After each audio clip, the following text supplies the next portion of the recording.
అనైతిక చర్యకు పాల్పడుతున్నారు.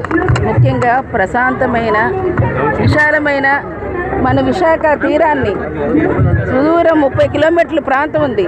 మన ప్రాంతంలో ఉన్న CRZ3 జోన్లో ఉన్న మన ప్రాంతాన్ని ఈరోజు పరిరక్షించి మత్స్యకారుల జీవనం కానీ, అక్కడున్న ప్రజల తాలూకా ఇబ్బందులను తొలగించి కానీ, అక్కడున్న ప్రశాంతమైన వాతావరణాన్ని రక్షించడం కానీ, మహిళలకు భద్రత ఇవ్వడం కానీ, ప్రజలకు భద్రత ఇవ్వడం కానీ చేయాల్సింది CRZ3లో ఉంది. అటువంటిది దాన్ని 200 మీటర్ల వరకు కూడా ఎటువంటి కన్స్ట్రక్షన్ కూడా చేయకూడదు. అట్లాంటిది ఈరోజు 2లోకి తీసుకొస్తున్నారు. 200 మీటర్ల కన్స్ట్రక్షన్ లేనప్పుడు అనేకమైన అసాంఘిక కట్టడాలు అయినాయి. ఈరోజు మళ్ళీ 2వ జోన్లోకి వచ్చాడు 50 మీటర్లకి ఈరోజు మళ్ళీ కట్టుకోవచ్చు. నేను అంటున్నాను. అందుకనే ఏదైతే ఈరోజు చంద్రబాబు నాయుడు గారి సంపద సృష్టి ఆలోచన, అనుభవం ఉన్న ఆయన ఆలోచన ఇటువంటి వాటిని ప్రజలకు ఇబ్బంది పెట్టి ఇటువంటి అసాంఘిక అనైతిక చర్యలతోని సంపద సృష్టిద్దామనుకునే దానికి ఆయన పిచ్చి పరాకాష్ఠగా ఇవి అనిపిస్తుంది మాకు. అటువంటి పెద్దవారు తీసుకోవాల్సిన నిర్ణయం కాదు, కూటమి ప్రభుత్వం తీసుకోవాల్సిన నిర్ణయం కాదు. టూరిజం అని డెవలప్ చేస్తూ గోవాలాగా తీసుకొస్తూ ఉంటారు. గోవా లాంటి ప్రభుత్వం ఒక ప్రత్యేకమైన వాతావరణంతో ఆ రోజు ఏదైతే ఫస్ట్ నౌకలు రావటం కూడా వాస్కోడిగా సమయంలోని వెస్టర్న్ కల్చర్ అంతాను. అలాంటి టైంలో అక్కడ ఉన్న వాళ్ళు పెట్టుకున్న చిన్న చిన్న హట్స్ వేసుకొని వాళ్ళు భోజనం వసతి కల్పించిన శాక్స్ని ఈరోజు ఆ ప్రభుత్వమే అనైతిక చర్యలు జరుగుతున్నాయి.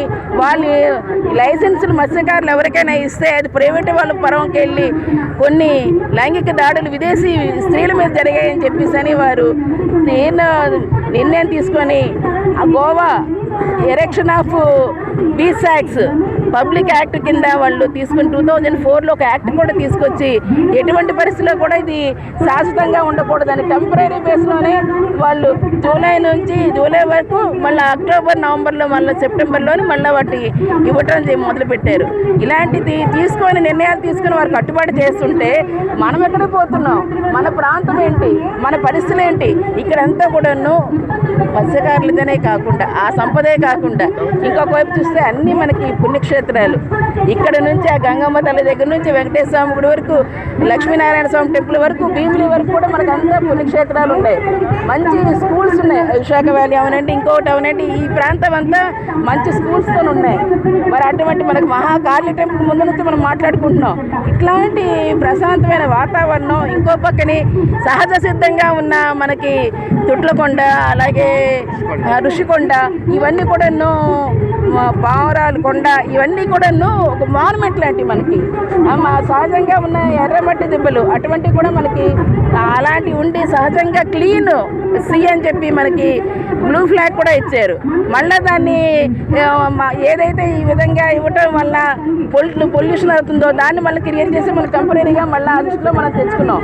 ఇట్లాంటి పరిస్థితుల్లో మనం ప్రత్యేకంగా మళ్ళీ ఇటువంటి వాటికి తెరతీసి బీచ్ యాక్ట్స్ మీద అసౌకర్యంగా ప్రజలు రానివ్వకుండా వారి జీవితాలని చిన్నాభిన్నం చేస్తూ ఆ సొమ్ముతోనే రాష్ట్ర ప్రజల పాలన చూస్తామనుకోవడం చాలా అవివేకం.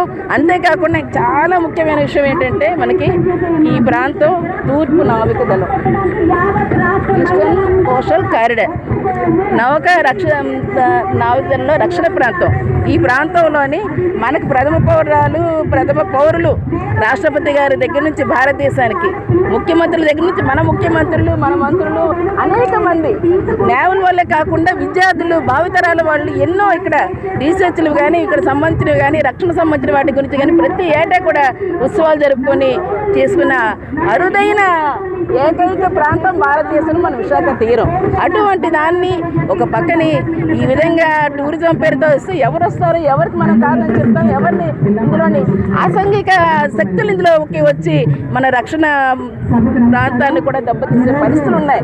దీన్ని చాలా సీరియస్గా పరిగణలోకి తీసుకొని ఇది కేవలం మన స్టేట్ కాదు, నేషనల్ డ్యామేజ్ చేయడానికి ఇది ఉన్నది కాబట్టి ఈ ప్రొటెక్షన్ చేయవలసిన అవసరం ఉంది. కాబట్టి ఇప్పుడే నేను మీ ద్వారా కోరుతున్నాను, ఇటువంటి వాటిని ఇక్కడ పరిరక్షించవలసిన అవసరం ఇవాళ నేషనల్ కూడా ఉంది.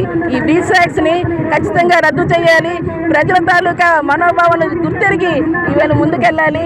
అటువంటి వాటికి ఇవ్వాలి. కానీ ఏదైతే భూములైపోయి కొండలైపోయి ఇక సముద్ర తీరాన్ని కూడా మళ్ళీ పంచి వాళ్ళ అన్నాయిలకు పంచిపెట్టి దాని ద్వారా లబ్ధి పొందుతాము, సంపద సృష్టిద్దామనే అటువంటి దురాలోచనకి మరి ఫుల్ స్టాప్ పెట్టాలని మేము మీ ద్వారా కూడా ప్రత్యేకంగా కోరుకుంటున్నాం. ప్రజాపక్షాన్ని ఉంటూ మా నాయకుడు ఎప్పుడు కూడా ప్రజాపక్షాన్ని ఉండమని జగన్ గారు చెప్పిన పిలుపుని మేము ఖచ్చితంగా ప్రజల పక్షాన్ని నిలబడతాం.